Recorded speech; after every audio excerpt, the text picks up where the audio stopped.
حضرات محترم ابو داؤد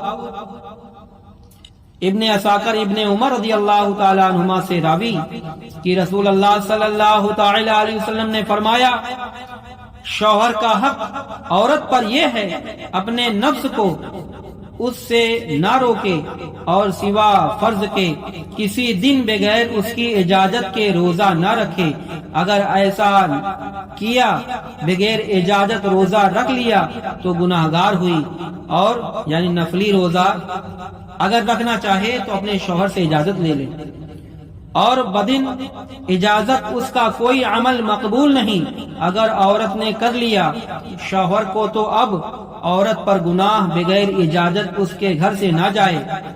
اگر ایسا کیا تو جب تک توبہ نہ کرے اللہ اور فرشتے اس پر لعنت کرتے ہیں۔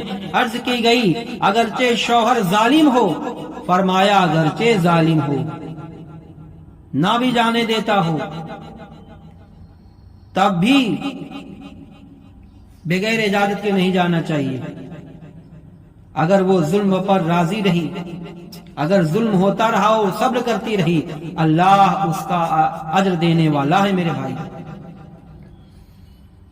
تو آدمی لوگ کو بھی چاہیے کہ عورت اگر اجازت مانگ رہی تو خود اس کو اپنے ساتھ لے کے پہنچائے، اس کے ضروریات کا خیال رکھے، نہیں تو انسان آدمی کا بھی شوہر کا بھی پکڑ ہے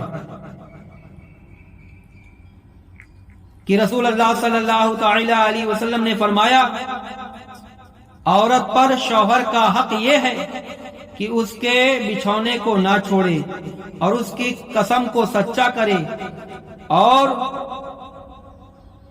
اس کی اجازت کے بغیر باہر نہ جائے، ایسے شخص کو مکان میں نہ آنے دے جن کا آنا شوہر کو پسند نہ ہو۔ یہ نہیں کہ شوہر کو پسند نہیں کہ فلاں آدمی یا فلاں عورت آئے اور وہ اس کو بلائے بیٹھائے باتیں کرے۔ ابو نعیم حضرت علی رضی اللہ تعالی عنہ سے راوی فرمایا، اے عورتوں خدا سے ڈرو اور شوہر کی رضا مندی کی تلاش میں رہو۔ اس لیے عورت کو اگر معلوم ہوتا کہ شوہر کا کیا حق ہے تو جب تک اس کے پاس کھانا حاضر رہتا یہ کھڑی رہتی۔ اللہ اکبر۔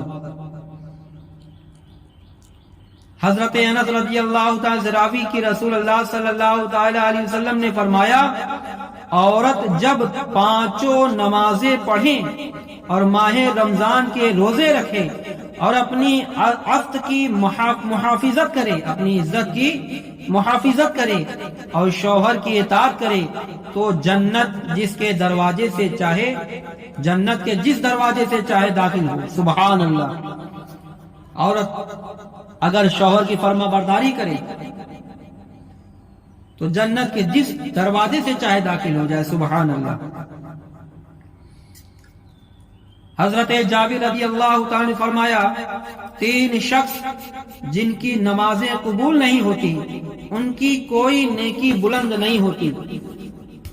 بھاگا ہوا غلام جب تک اپنے آقاؤں کے پاس لوٹ نہ آئے اور اپنے کو ان کے قابو میں نہ دے دے، اور وہ عورت جس کا شوہر اس پر ناراض ہو اور نشہ والا جب تک ہوش میں نہ آ جائے۔ نہ یہ چند حدیثیں حقوق شوہر کی ذکر کی گئی، عورتوں پر بھی لازم ہے کہ حقوق شوہر کا تحفظ کریں اور شوہر کو ناراض کر کے اللہ کی ناراضگی کا وبال اپنے سر نہ لیں۔ اس میں دنیا اور آخرت دونوں کی بربادی ہے، نہ دنیا میں چین نہ آخرت میں راحت۔ اب بعض